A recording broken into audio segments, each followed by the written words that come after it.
Vamos aos destaques de hoje. Governo anuncia novidades no Pix. Presos integrantes de quadrilha de roubos de carros de luxo em Contagem e greve na Receita Federal atrasa a instalação do gramado da Arena do Atlético. Greve na Receita Federal atrasa a instalação no gramado do Atlético. Fique ligado que isso aí está importante, essa notícia, e os problemas que vão ser gerados. A gente vai dar sequência falando agora. Belo Horizonte tem previsão de céu parcialmente nublado a nublado e a previsão de chuvas, raios e rajadas de vento ocasionais. Mínima 18 graus e a máxima prevista de 28 graus. A umidade relativa do ar está em 50%. Álvaro Damião foi empossado prefeito de Belo Horizonte e a gente passa mais informações daqui a pouco. Belo Horizonte volta a aplicar vacina contra a Covid. Quem atualiza as informações é ela que está aqui ao meu lado, mas ela vai aparecer para a gente trazendo as informações. Milene Alves, ela também atua nas 11. Vamos A Prefeitura de Belo Horizonte recebeu 15.800 doses de vacinas contra a Covid-19 e vai otimizar a aplicação ao concentrar o estoque em alguns locais para evitar a perda das doses. O imunizante tem destino específico: crianças de 6 meses a 4 anos, gestantes, idosos, imunocomprometidos, mulheres com até 45 dias após o parto, trabalhadores da saúde, pessoas com deficiência permanente, trabalhadores dos Correios e cuidadores de idosos podem ser vacinados a qualquer momento. Para receber a dose contra a Covid-19, é necessário não ter tido a doença com início de sintomas nos últimos 30 dias. No momento da aplicação, são indispensáveis as apresentações do documento de identificação com foto, do cartão de vacina e do CPF. A Prefeitura de BH informa que todas as vacinas são testadas, seguras e protegem contra os casos mais graves da Covid-19 e até mesmo a morte. Os endereços dos locais de vacinação e a lista dos documentos exigidos de cada público está no site pbh.gov.br. Repórter Milene Alves.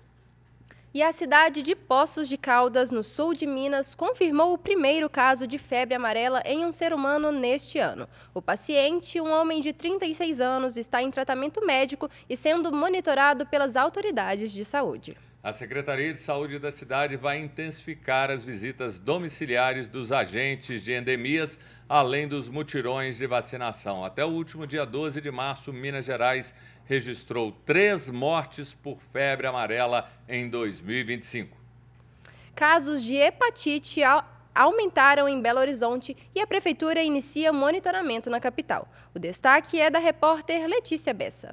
Pessoas que tiveram suspeita ou confirmação recente de hepatite A serão monitoradas pela Prefeitura de BH neste mês de abril. A ação é uma parceria com o Ministério da Saúde e com a Secretaria de Estado de Saúde de Minas Gerais, já que algumas cidades, incluindo a capital, têm apresentado aumento significativo de casos. Daí a necessidade de ação de vigilância epidemiológica conjunta.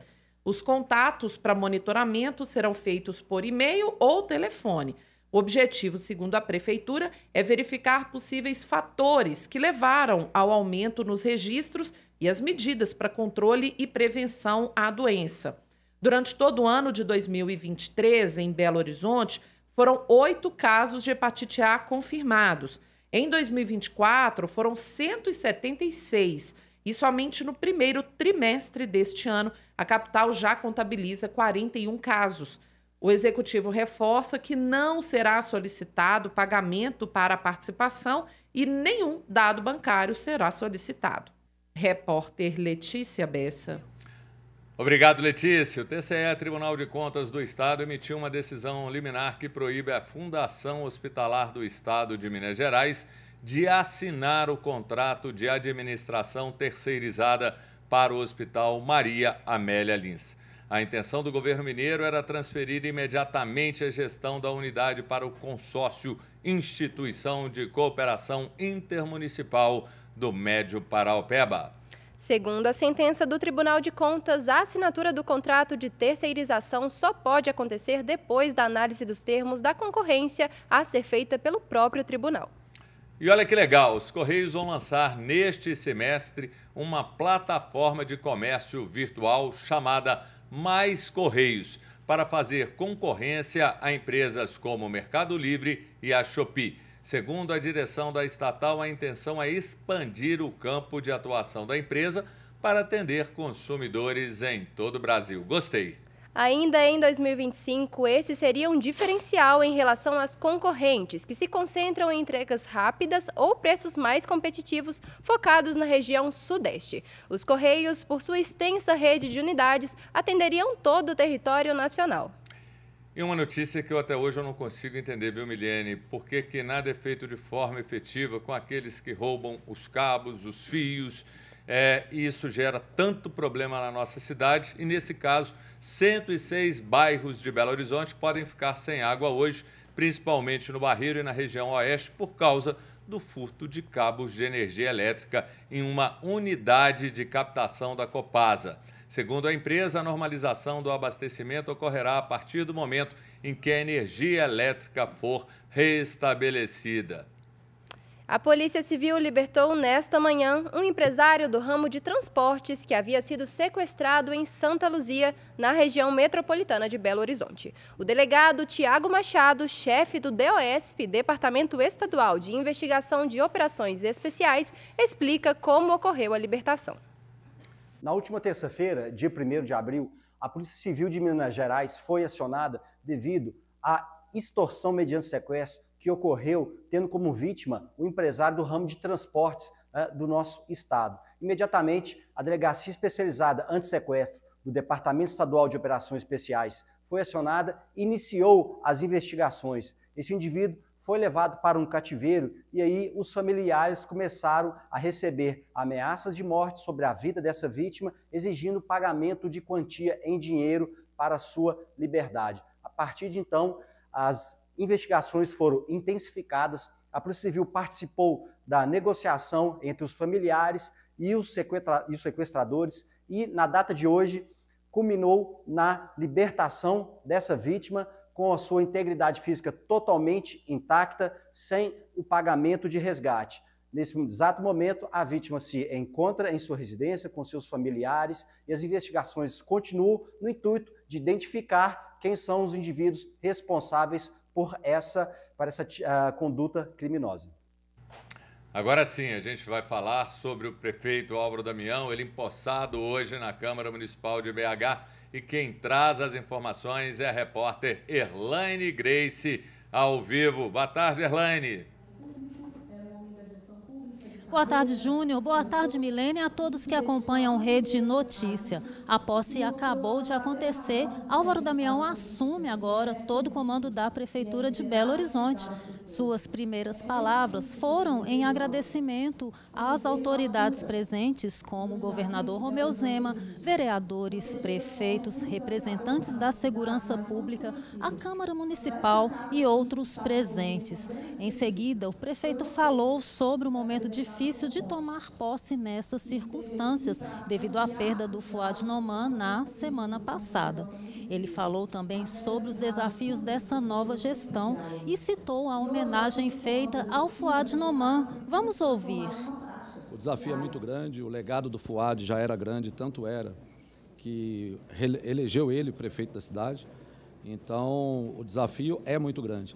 Mas eu tenho certeza absoluta também que quando ele fez a escolha dele, pelo vice dele, que sou eu, ele sabia que quando precisasse de mim, eu estaria ali à disposição e pronto para poder cumprir o que tinha que ser cumprido, e é o que nós vamos fazer. Meu primeiro ato como prefeito da cidade foi mandar para a Câmara de Vereadores um projeto de lei que coloca o nome do Fuad definitivamente na história dos belo-horizontinos, numa obra que ele, com muito carinho, perguntava todos os dias: está pronta? Vamos inaugurar? Está pronta?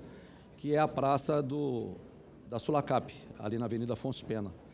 A gente mandou um projeto de lei para a Câmara de Vereadores, acredito que será aprovado, para a gente poder colocar ali um busto do Fuad, para as pessoas lembrarem dele sempre, com muito carinho. Júnior, Milene, nesse momento acontece aqui o discurso dos vereadores e o Álvaro Damião adiantou também que amanhã fará uma coletiva de imprensa para falar sobre as mudanças nas secretarias. Agora é com vocês aí no estúdio. Obrigado, Erlaine. Estão presos 3 homens de idades entre 32 e 42 anos, suspeitos de participação em uma quadrilha especializada em roubo, adulteração e venda de veículos de alto padrão. Eles foram detidos em flagrante durante a noite desta quarta em Contagem, na Grande BH. Após receberem informações sobre as atividades da quadrilha na região, militares do Batalhão de Polícia Especializada abordaram um veículo modelo Corolla, onde estavam 2 suspeitos e dentro do carro foram encontradas chaves de veículos modelos Volkswagen. Após conversa com os detidos, os militares chegaram ao endereço onde estava o 3º suspeito. Com ele foi encontrado um veículo modelo Hilux com bloqueador de sinal de GPS. Em seguida, em um endereço na cidade de Ribeirão das Neves, a polícia encontrou 2 veículos modelos T-Cross que tinham sido roubados terça-feira em São Paulo e estavam adulterados e prontos para a venda. Foram encontrados também materiais para desmanche e adulteração de carros. Os suspeitos, veículos e itens apreendidos foram encaminhados para a Polícia Civil. O secretário de Educação de Belo Horizonte, Bruno Barral, foi afastado do cargo por ordem do ministro Cássio Nunes Marques, do Supremo Tribunal Federal. O afastamento ocorre no âmbito da 3ª fase da Operação Overclean, que investiga um esquema de desvio de recursos públicos, corrupção e lavagem de dinheiro relacionados a emendas parlamentares e convênios. Nesta 3ª fase da operação, a Polícia Federal cumpriu 16 mandatos de busca e apreensão em Belo Horizonte, Salvador, São Paulo e Aracaju. Durante as buscas, agentes encontraram na casa dólares, euros, joias e relógios guardados em um cofre na casa de Barral. Os itens foram apreendidos. A Prefeitura de Belo Horizonte ainda não se manifestou sobre o ocorrido. Justiça suspende atividades de minerador em Ouro Preto. A repórter Letícia Bessa tem as informações. A Justiça suspendeu as atividades da mineradora Patrimônio Mineração, que teria soterrado uma gruta na Serra de Botafogo, em Ouro Preto, na região central de Minas Gerais. A decisão acata um pedido de tutela para impedir a prática de atos ilícitos ou prejudiciais na serra, que foi registrado em uma ação civil pública movida pelo Ministério Público de Minas Gerais. Na decisão, a juíza Ana Paula Lobo Pereira de Freitas fixou multa de R$50 mil por dia, limitada a R$1 milhão em caso de descumprimento da ordem. O texto também veta o uso de maquinário e o escoamento de minério em toda a área diretamente afetada, entre outras proibições. Pela decisão, a mineradora só está permitida a realizar intervenções estritamente necessárias para garantir a segurança e a estabilidade da área. Agora, a mineradora tem 15 dias úteis para se manifestar nos autos do processo. Repórter Letícia Bessa. Polícias Militar e Civil apresentaram nesta manhã informações sobre a operação sobre furto e roubos em residências de Belo Horizonte. Giovanni Rodrigues tem os detalhes. Boa tarde, Giovanni. Boa tarde, Milene Alves, Júnior Brasil. Isso mesmo, a Operação Domus é uma força conjunta com a Polícia Militar e Polícia Civil que cumpriu nessa semana 3 prisões preventivas, sendo uma prisão em flagrante e ao todo 6 pessoas presas e um menor. Os mandados de prisão, busca e apreensão são relacionados a furtos e roubos a residências de luxo no bairro Mangabeiras e também a mansões na zona sul de Belo Horizonte. Os mandados cumpridos nas residências dos autores foram no Alto Veracruz, no bairro Bandeirantes e em outros bairros da região sul e também na cidade de Nova Lima. De acordo com o delegado Marlon Pacheco, as famílias contratavam um vigilante. E esse vigilante, ele ficava rodando de moto e passava informações para os criminosos. O tenente-coronel Jesus Cássio de Abreu, ele disse que essa quadrilha, ela é perigosa. Os autores violentavam os moradores, arrombavam os portões e também as portas das casas e realizavam ali os crimes. A investigação durou cerca de 6 meses e foram apreendidos vários objetos, como videogames caros, eletroeletrônicos, sapatos, tênis, coleção de moedas e também relógios. É com vocês aí no estúdio. Obrigado, Giovanni. Estão sendo investigadas as causas da explosão de 2 caldeiras em uma fábrica de laticínios em Sete Lagoas, região central de Minas. Durante a noite de ontem aconteceu tudo isso. Os funcionários da fábrica teriam ouvido um barulho de explosão na caldeira da água e encontraram o líquido vazando. Com a explosão, houve também um princípio de incêndio. Os bombeiros controlaram o fogo. As ruas no entorno da empresa foram interditadas durante os trabalhos. A situação já foi completamente normalizada e ninguém se feriu. Por meio de nota, a Lactalis Brasil, proprietária da marca, também afirmou que todas as medidas de cautela e segurança foram prontamente adotadas e que apoia as autoridades competentes nas investigações. No próximo bloco, greve da Receita Federal atrasa a instalação do gramado da Arena do Galo e governo anuncia novidades para o Pix. 12h18.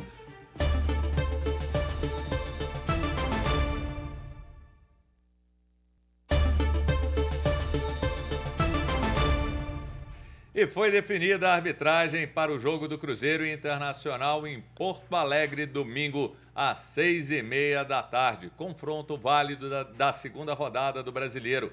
É o árbitro Marcelo de Lima Henrique, do Rio de Janeiro. E hoje, Gabigol começa a ter o recurso julgado no caso de doping ocorrido quando jogava pelo Flamengo. A sessão será no CAS, o Tribunal Arbitral do Esporte. A ação envolvendo o jogador é contra a Autoridade Brasileira de Controle de Dopagem e a União Federal. A defesa do atacante busca reverter a decisão proferida em primeira instância e retirar qualquer tipo de punição possível. Caso seja mantida a decisão, ele terá que cumprir afastamento dos jogos até o fim de abril deste ano. A punição a Gabigol é de março de 2024, suspendendo o atleta pelo período de 2 anos. Porém, ele vem atuando com base em um efeito suspensivo.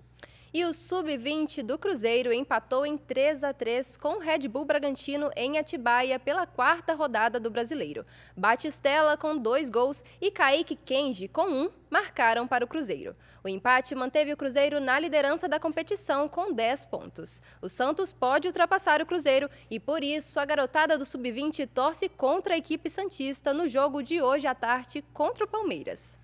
O Atlético informou que a instalação do gramado sintético na Arena MRV está em atraso. Que notícia ruim para o atleticano. Isso tudo por conta de uma greve dos auditores fiscais da Receita Federal.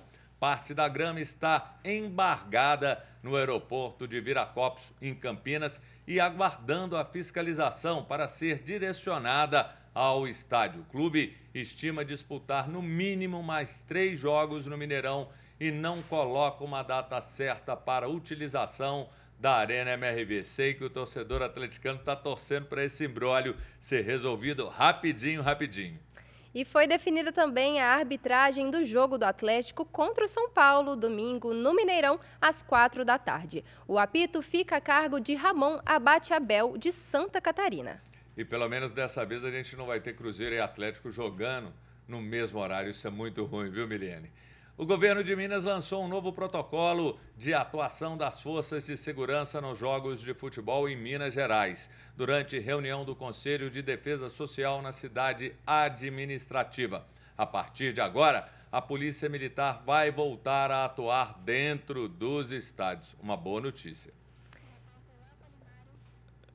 A decisão foi anunciada em reunião na cidade administrativa conduzida pelo vice-governador Matheus Simões e com representantes do Ministério Público, da Defensoria, das Forças de Segurança do Estado, além das entidades nacional e estadual do futebol e dos 3 principais times mineiros. Nós criamos uma matriz de classificação de risco de jogo. O jogo pode ser de risco baixo, risco médio, risco alto ou risco crítico. Quando ela for de risco alto ou risco crítico, a polícia assume a segurança dentro do estádio. Não só faz aquela segurança de perímetro que a gente sempre fez, mas assume a segurança do lado de dentro. Isso significa ter mobilizado entre 450 e 700 policiais, dependendo da criticidade do jogo. O que classifica o risco do jogo? Etapa da competição, tamanho do público previsto, rivalidade histórica das torcidas, histórico de violência entre as torcidas, a presença, por exemplo, de organizadas é um fator de ponderação de risco. A Companhia da Polícia Militar de Eventos vai se transformar em batalhão especializado em policiamento de eventos. As medidas entram em vigor a partir do próximo jogo, Atlético e São Paulo, domingo, no Mineirão. Para os jogos dessa semana, a gente já tem classificação do grau de risco. Se a classificação for alta, a gente já começa a implementar o protocolo imediatamente. O vice-governador disse ainda que as escoltas das torcidas até o estádio vão continuar. Uma das medidas apresentadas na reunião é a instauração do isolamento das áreas externas dos estádios, como as esplanadas do Mineirão e da Arena MRV. No caso do Independência, que não possui esplanada, a PM criará um protocolo especial. A iniciativa busca inibir a chegada de torcedores sem ingressos aos portões de acesso aos estádios. Minas Gerais não será palco do que São Paulo foi quando nós perdemos um torcedor do Cruzeiro por uma emboscada feita por torcedores do Palmeiras. Isso aqui não aconteceu em Minas e não acontecerá. Nós garantiremos que as torcidas entrem e saiam do estado em segurança. Obrigada, Leonardo. O presidente do Banco Central, Gabriel Galípolo, antecipou algumas novidades previstas para o Pix durante o mandato dele, que vai até 2028. A instituição financeira deve criar o Pix parcelado para permitir transferências ou compras fracionadas. Seria uma alternativa ao atual cartão de crédito. Outras novidades seriam o Pix por garantia, onde o empreendedor poderá usar a chave Pix como garantia e ainda a formalização do Drex, nome previsto para o Real Digital. Galípolo também reforçou a intenção de fortalecer o Pix por aproximação lançado este ano. O Instituto de Pesquisas Quest revelou novos dados da pesquisa de opinião pública feita com mais de 2.000 pessoas entre os dias 27 e 31 de março. O levantamento sobre projeções de voto nas eleições de 2026 aponta que o presidente Lula venceria todos os concorrentes no eventual segundo turno. Se a disputa fosse entre Lula e Bolsonaro, o presidente venceria o rival por 44% a 40%. Se a adversária fosse Michele Bolsonaro, Lula teria 44% contra 38% da ex-primeira-dama. No embate com Tarcísio de Freitas, Lula teria 43% e o governador paulista 37%. Se o segundo turno tivesse a participação de Romeu Zema, a diferença seria ainda maior, de 43% a 31%. Apesar desses números, a pesquisa da Quest também aponta que 62% dos brasileiros acham que Lula não deve concorrer à reeleição, enquanto 35% dos pesquisados querem que o presidente tente um quarto mandato. O presidente Lula apresenta, neste momento, no Centro de Convenções de Brasília, um balanço de ações realizadas desde o início deste terceiro mandato à frente do país. O evento, chamado de Volta por Cima, é uma resposta à queda de popularidade do presidente, apontada em levantamentos realizados por diversos institutos de pesquisa. O governo acredita que boa parte do atual descrédito da população se deve a deficiências de comunicação sobre as políticas públicas da atual gestão. Termina aqui a primeira parte do Rede Notícia e agora você fica com uma entrevista com o advogado e professor Vladimir Feijó sobre os impactos das políticas econômicas do governo Trump. Acompanhe as nossas redes sociais no Instagram, @TV Horizonte Oficial e @Rádio América Oficial. Até amanhã.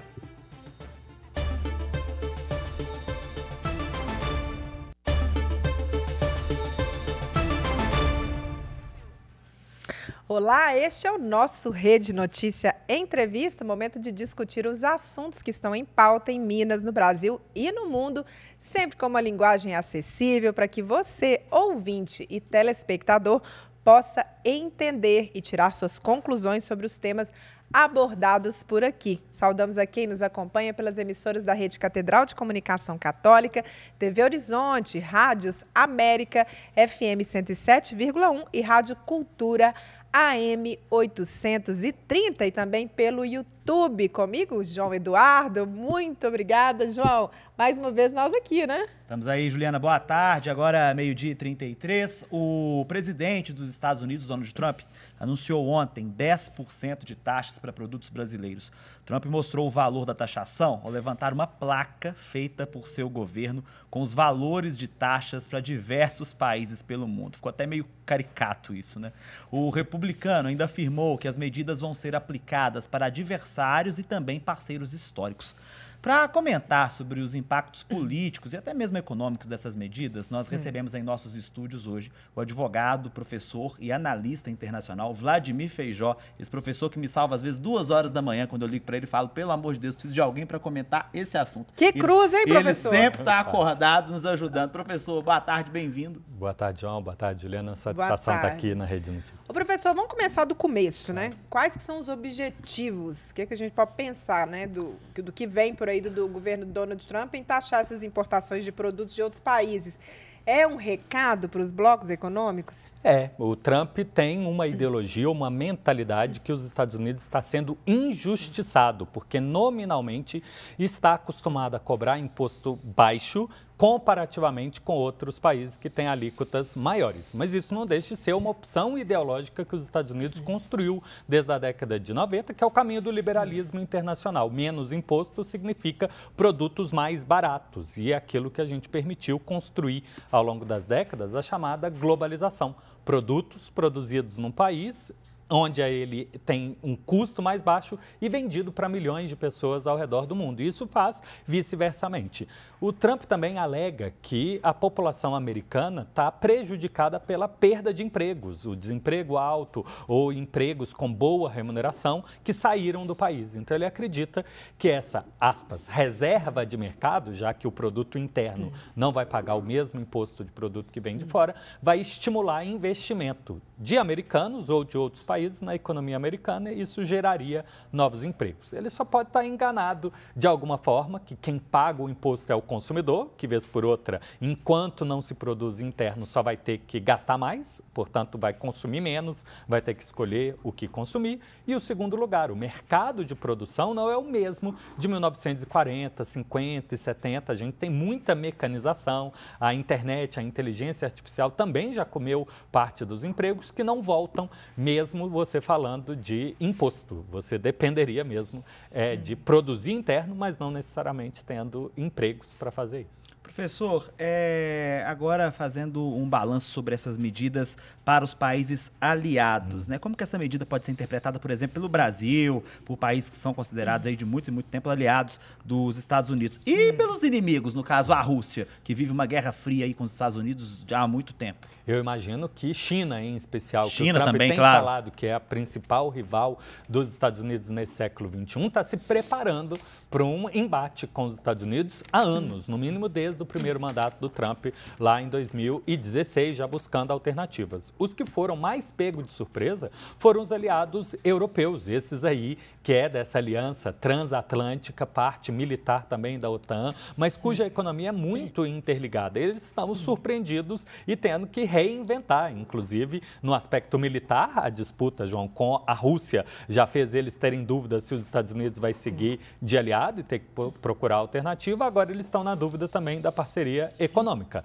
Brasil, Argentina, que são países das Américas, acabaram recebendo uma sobretaxa inferior e que talvez tenha que nos levar em repensar quão os Estados Unidos é um parceiro confiável ou não, já que ele fala que se houver resposta brasileira, argentina, europeia, chinesa, ele ainda vai sobretaxar mais. No sentido que você me pergunta, será que dá para contar como aliado? Aliado ou inimigo tem tratamento diferente? Se ele está taxando todo mundo, então eu não sei se dá para confiar que existe um diálogo com certeza de resposta. O Trump tem medo, professor, de uma união, por exemplo, da China e da Rússia por conta dessas taxações? Ele tem medo de uma retaliação dúbia desses dois países que são tão importantes? Num jogo geopolítico, eu não tenho tenho dúvida. Os Estados Unidos seguem firme nessa ideia de que não pode travar uma guerra com dois aliados fortes que juntos poderiam fazer um estrago muito grande aos Estados Unidos. Então, se na década de 50, 60 e 70 eles trabalharam para afastar a China da União Soviética, esse século 20, 2010, 2020, provavelmente as próximas décadas, vão ser afastar a Rússia, que é o parceiro menor, do parceiro maior, que seria a China. Então, é estratégico para eles, sim, quebrar isso. Ô, professor, em resposta a esse tarifaço aí do Donald Trump, o Senado já aprovou um projeto para criar mecanismos de retaliação a países que imponham barreiras comerciais a produtos brasileiros. A proposta é que as medidas de retaliação sejam proporcionais ao impacto econômico causado pelas tarifas de outros países ou blocos. Justo? Não acho um bom caminho. Eu acho que as máscaras, de alguma forma, caem no Congresso Nacional de pessoas eleitas com um discurso liberal, mas que no dia a dia sempre votaram em favor de protecionismo, em favor de subsídios para beneficiar o seu próprio setor, mesmo que isso prejudicasse a sociedade brasileira como um todo. E a gente não acompanha essas votações no dia a dia, o discurso político tende a ir para o outro caminho. E como eu chamei a atenção, Juliana, imposto mais alto significa custo mais alto. Será que nós, brasileiros, estamos em condição de pagar mais caro por produtos americanos? Será que existem produtos alternativos que poderiam vir mais baratos pelo Brasil?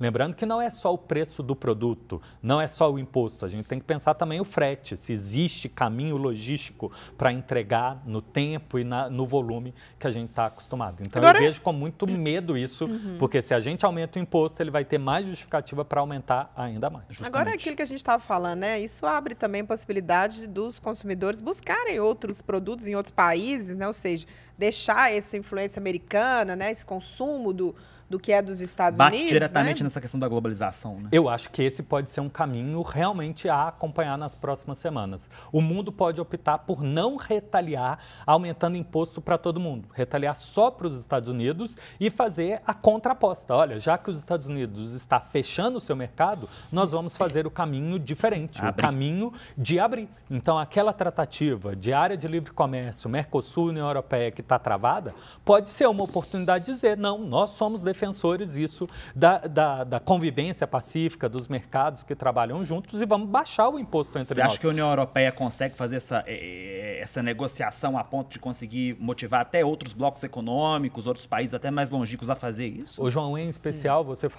chamou a atenção dos parceiros japoneses, sul-coreanos, australianos, estão surpresos por que eles receberam essa taxação tão alta se eles sempre cobraram e seguem cobrando um imposto bem abaixo dos Estados Unidos. Só que o Trump incluiu na justificativa outros tipos de impostos, ignorando que os Estados Unidos também impôs. O que é o nosso ICMS, vai virar o Imposto de Valor Agregado, né? Na Europa também tem. Então, ele somou esses dois para justificar que o imposto é alto, ignorando que nos Estados Unidos também tem o Sales Tax, né? O imposto do consumo geral. Bem, mas voltando para tentar costurar, então, é possível que europeus sentem-se junto de Brasil, América do Sul, Austrália, Japão, para reforçar o discurso desde a década de 40 dessa interdependência, todos trabalharem para os mercados estarem conectados. Professor Vladimir Feijó, analista internacional, ajudando a desmistificar um pouco disso que nós estamos vivendo, né, essa taxação dos produtos aí para os Estados Unidos. Professor, a gente vai para um rápido intervalo agora e na volta a gente quer continuar costurando aí essas novidades e o que esperar para os próximos tempos sobre essa questão da política internacional. Eu volto daqui a pouquinho, fique aí.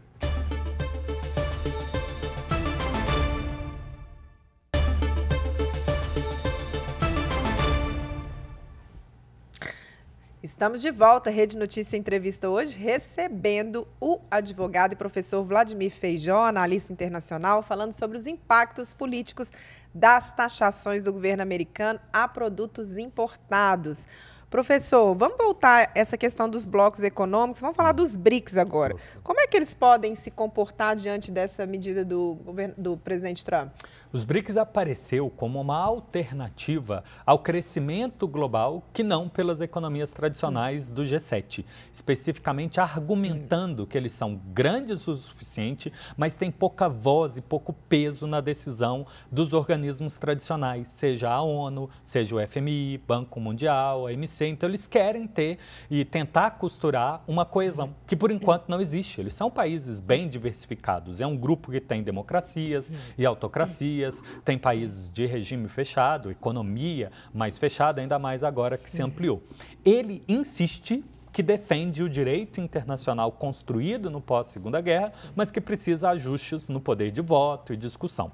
Mas, do ponto de vista econômico, eles criticam a forma como as instituições tradicionais funcionam, especificamente o Banco Mundial, que tem o poder de veto dos Estados Unidos, e a OMC, que está paralisada. E, por enquanto, eles só apresentaram um caminho alternativo ao Banco Mundial, criando o novo Banco de Desenvolvimento, que, inclusive, a presidência de uma brasileira foi reconduzida recentemente para outras linhas de crédito. Já da OMC, eles não apresentam um projeto de substituí-la, mas no discurso, pelo menos todos os membros originários, Brasil, Rússia, China, Índia e África do Sul, dizem que são favoráveis ao comércio mais aberto possível e que as rodadas de negociação que estão travadas desde 2002 sejam destravadas para a gente ter um avanço. Só que esse é um discurso antes do tarifaço. Os BRICS ainda não tiveram encontro presencial. O que a gente tem são as falas avulsas de algumas autoridades que, por enquanto, Brasil diz que não vai retaliar, mas China diz que vai retaliar duramente. A Rússia entende o imposto, mas não disse como vai reagir a isso. Então, eu não sei se vai ter coesão. Se eles seguirem no caminho anterior de defesa do livre comércio, pode ser que eles tentem costurar um bloco maior do que os BRICS naquilo que a gente falava no bloco anterior, de manter os impostos baixos e talvez baixar entre si para os Estados Unidos isolado, ver como ele está prejudicando a ele mesmo e voltar atrás. Exatamente. Professor, pegando uma carona no que você disse da Organização Mundial do Comércio, a gente vê os especialistas dizendo que a OMC está em frangalhos, né, por conta de toda essa, digamos, guerra comercial que o mundo está enfrentando nos últimos tempos. Esse anúncio do Trump acabou de fundar a OMC? Acabou de fundar? Não necessariamente. Nós temos que ver como que o conjunto de países, indicando os juízes para os chamados painéis de solução de disputa, vão conseguir destravar o que no primeiro mandato do Trump não conseguiram. A falta de juízes fez com que a violação dos acordos de comércio ficasse por isso mesmo, ou seja, confia na minha palavra apenas, se tem violação não vai ter punição. Então é preciso descobrir a resposta. Agora, a outra parte, a discussão de mais liberalismo, se o caminho da reação for mais imposto, eu acho que põe por pá de cal mesmo a ideia da OMC, que seria um dia chegar a imposto zero. Se a gente está num caminho, em vez de continuar na diminuição, como foram nas décadas anteriores, para subir, perdeu razão da OMC. Ô, professor, no direito internacional, a gente sempre fala tudo gira em torno da diplomacia, né? Aí, quando a gente vem para essas questões envolvendo comércio, envolvendo impostos, envolvendo dinheiro, direito internacional sai fora. Ele vale, Juliana. O problema é que ele é diferente do direito interno. O ambiente internacional não tem um poder central que tem legitimidade para forçar a punição a um país. O ambiente internacional ele é construído numa ideia, a ideia da soberania do Estado, e que nenhum Estado pode se impor ao outro. Qualquer imposição depende do grupo. Então, é um direito diferente do direito interno, em que a política tem muito mais influência do que a técnica. No direito interno, a gente, em tese, tem o contraditório, ampla defesa, que permite advogados, promotores, defensores e juízes, em nome da sociedade, chegar a uma decisão e dão ordem. Independente do executivo concordar ou não, que é o dono ou chefe da polícia, a polícia tem que seguir os comandos que vêm do judiciário para fazer a punição. Já no direito internacional não tem esse órgão autônomo para tomar decisões técnicas. Tem corte internacional, só que ela só julga se os países concordarem em ser julgados. A decisão política, muitas vezes, depende, por exemplo, do Conselho de Segurança, que tem Estados Unidos, Rússia, China, Estados Unidos, Rússia, China, Reino Unido e França com poder de veto. Quando os Estados Unidos violam o direito internacional, ele vai se autorizar a ser punido. Ele vai permitir que os demais cheguem a uma decisão. São coisas que não fazem sentido. Exatamente. Então, ele depende muito mais do que a gente fala de boa-fé, o cumprimento espontâneo, do que no direito interno, que poderia ter imposição. Professor Vladimir Feijó, Senado americano votou ontem para derrubar algumas tarifas de Trump ao Canadá, por exemplo, como o apoio de parlamentares republicanos, ou seja, partido do presidente, né? Na Câmara vai ser complicado de passar essa derrubada por conta da maioria dos parlamentares serem ligados ao Trump, é o que a gente já falava antes da entrevista, né? Agora, o que a gente pode esperar da oposição ao Trump? O que esperar dos democratas que estão em frangalhos depois de toda a situação do Biden? João, duas coisas a gente tem que analisar. Primeiro é o eleitorado americano, que tem mudado a percepção do Trump e, aos poucos, vai construindo uma ideia de radical e busca alternativas para frear esse avanço. Essa alternativa pode ser apoiar candidatos republicanos mais a menos, ou, vez por outra, dar uma mensagem mais dura em um candidato democrata. E aí a gente chega na sua pergunta. Será que o Partido Democrata vai conseguir construir um discurso que convença o povo americano que é preferível confiar neles do que confiar no Partido Republicano em si para obter o mandato, né, ou obter a vitória específica? É possível os Estados Unidos voltarem a um discurso suprapartidário, como aconteceu até a década de 80, antes dessa radicalização ou polarização, e mesmo republicanos, como aconteceu no Senado, se convencerem que não dá para seguir simplesmente porque o outro é do mesmo partido, a medida tem que tomar a decisão.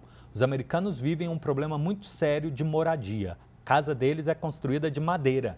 A madeira não está disponível nos Estados Unidos porque tem muito menos floresta do que a do Canadá. Mesmo a madeira dos Estados Unidos, ela cresce a uma velocidade mais rápida do que a do Canadá. Então, aquelas vigas de madeira são frágeis. As casas são piores e mais caras se produzidas com madeira americana. E a gente percebe isso nos acidentes, percebe também nos... Os próprios políticos republicanos estão percebendo. O eleitorado dele quer resposta para os problemas reais e tem que ser coisa do curto prazo. Se o povo americano está com um problema de inflação dos alimentos, calma lá com essa taxação, porque é necessário frear. Por mais que possa ter um objetivo de longo prazo, o eleitorado não tem esse tempo. A eleição lá para o Congresso é a cada 2 anos. O mandato do Trump, ano que vem, já pode ser surpreendido por um Congresso diferente. O tempo voa. Aproveitar que o senhor falou dessa palavra, né, consumidor, ou seja, todos nós, né?